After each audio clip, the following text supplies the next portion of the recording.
Yahweh Shai, Ba'ashem, Rahah, Kodash. Yahweh is the name of the Heavenly Father. Yahweh Shai is his beloved Son, and the Rahah, Kodash, is the Holy Spirit.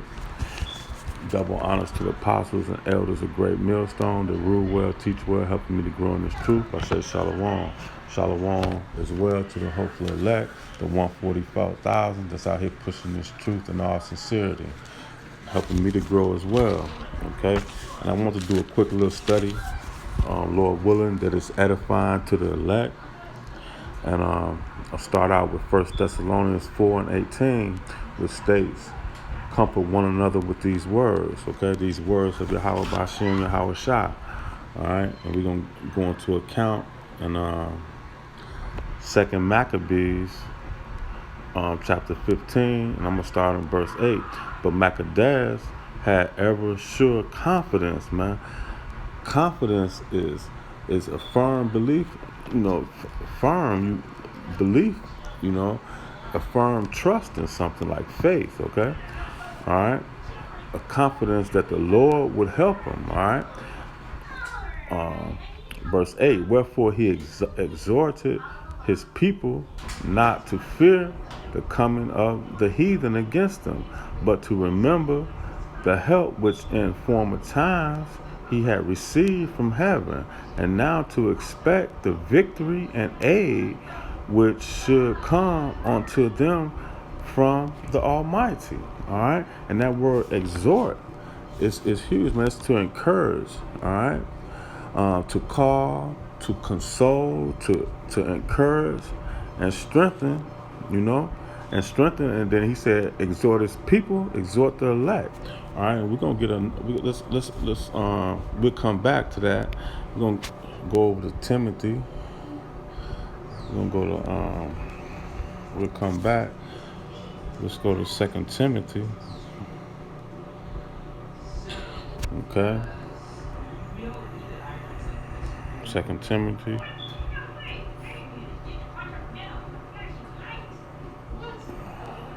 Salakia. 2 Timothy 4. And we're going to start at verse 2.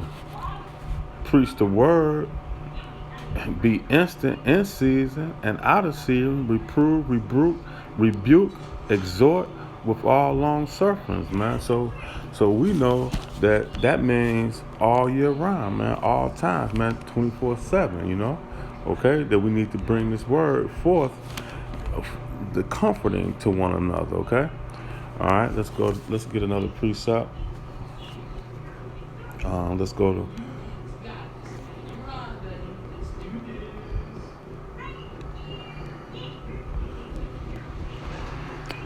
I'm going to go to 1 Timothy, Salakia. Let's go to 1 Timothy 4. And we're going to start at 13. All right. Till I come, give attendance to read, to exhortation, to doctrine. All right. Okay. So let's grab another precept on that exhortation. Let's go to Titus 1, verse 9. Hold fast the faithful words as he have been taught, that he may be able by sound doctrine both to exhort and to convince the gainsayers, man. So hold fast to the faithful word that we have been taught, man. All right, and let's grab another quick precept. Then we're gonna go back to 2 Maccabees, 1 Corinthians. All right, 14 and verse 3. But he that prophesies speaketh unto men, prophesy unto men to wake up the elect. All right. Prophesy unto men to edification and exhortation and to comfort. All right. He that speaketh in the, all right, that's it on that. Okay, that was it on that. Then let's go back to Second Maccabees. All right, so we should. That's what we need to be doing. You know, that's what we are doing. You know, that's why we making that's why the from the elders and apostles on down, man, we make these videos, man, and we lift up one another, edifying of one another. That's why these videos, you know, Lord willing, they're edifying. All right, that's why we do what we're doing. Okay. Now let's go to Second Maccabees, back to that account. All right. All right. Now we was at, okay, now we're going to start at verse 9. So comforting them out of the law and the prophet, and with putting them in the mind, let's start over. And so comforting them out of the law and the prophets, and without putting them in mind of the battle that they have afore, he made me more cheerful. All right, let's read this again. And so comforting them out of the law and the prophet, and with putting them in the mind the battle that they won for. Okay, so he's telling them, we've been here before. The Lord, you know, comforted us before. The Lord we have put our trust in the Lord already before, and look what he did for us, you know. And that's why these words are comforting, because all the counts, it's in the everything that was written before time was written for our learning, that we may be comforted in times when we need it, that we trust in the Lord. So that's what he's telling them right there. We've been here before, all right? And he made them more cheerful, all right? And when he had stirred up their minds, he gave them their charge, showing them therewithal the falsehood of the heathen and breach of the oath.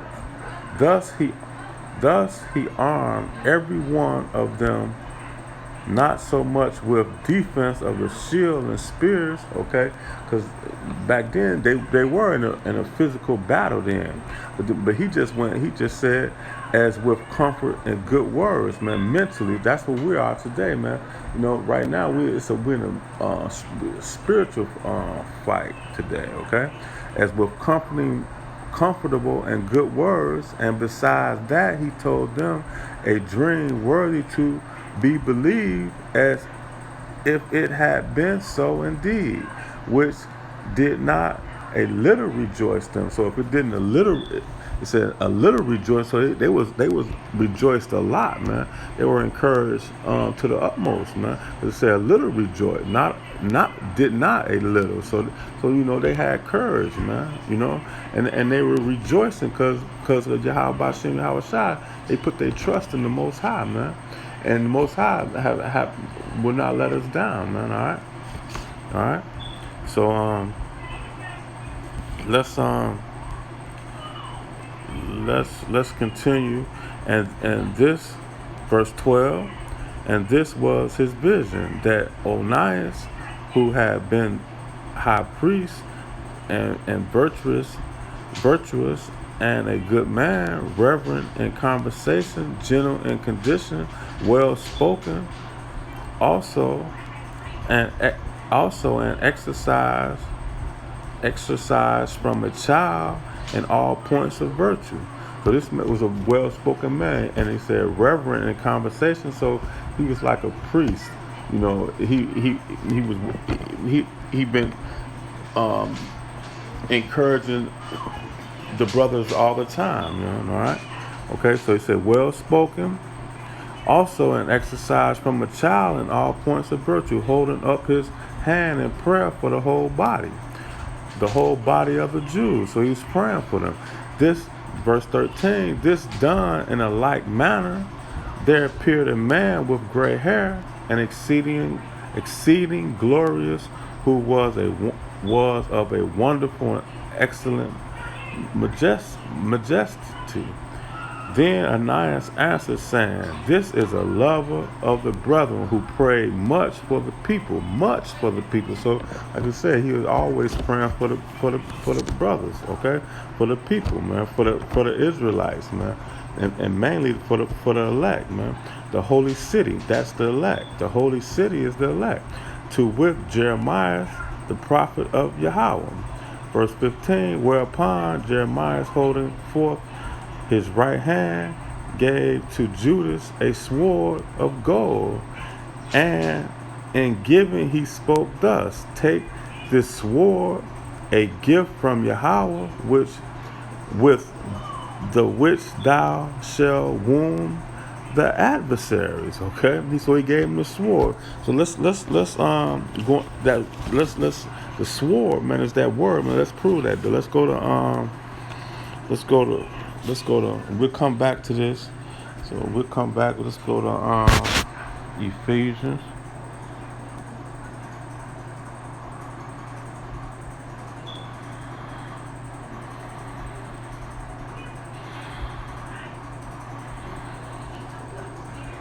Six.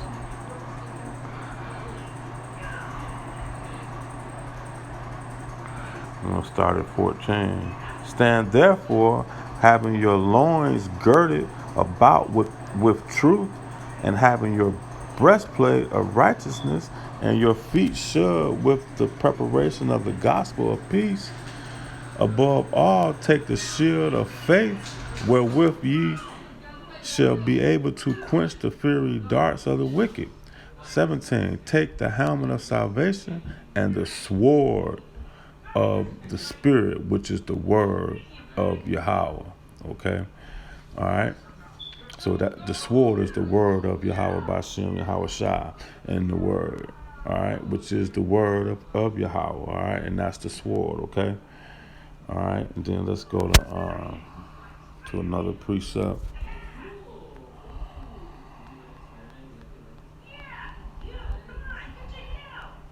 Hebrews 4, and go down to verse 12.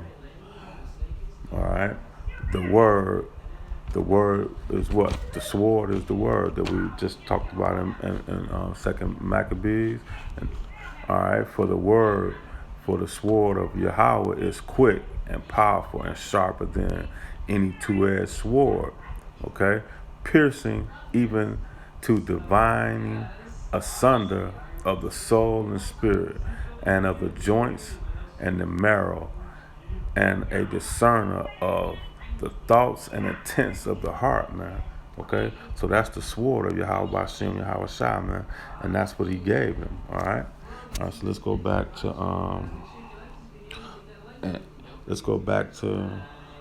Second Maccabees. All right, Second Maccabees 15.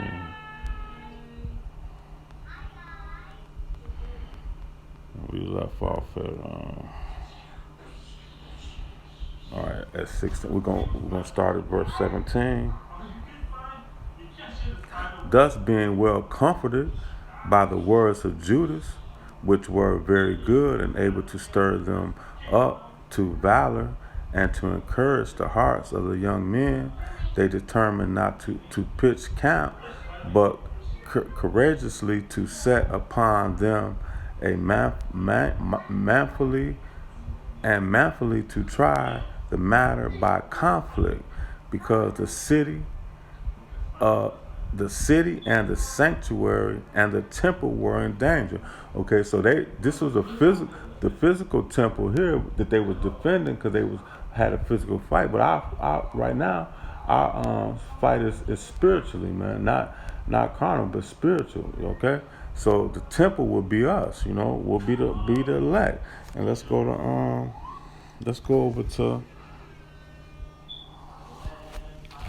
1 Corinthians.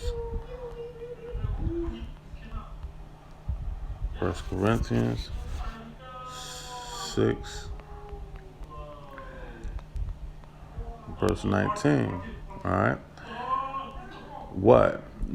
Now you know ye not that your body is the temple of the Holy Ghost, which is in you, which ye have of Yahweh, and ye are not your own. Okay, so who's we're the temple, and our body is not of our own. It's of Yahweh, man. And and we know that because in Ephesians 1 he talks about us. He made us for his good pleasure, not for ourselves, but of his good pleasure. So he just said, and you're not your own. Okay. All right. So let's go back to. Let's pull out another precept.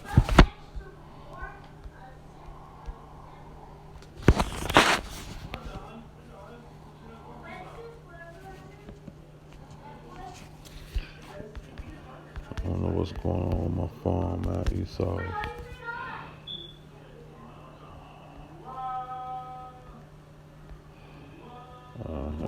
All right, we're back working. We're gonna go to 1 Corinthians.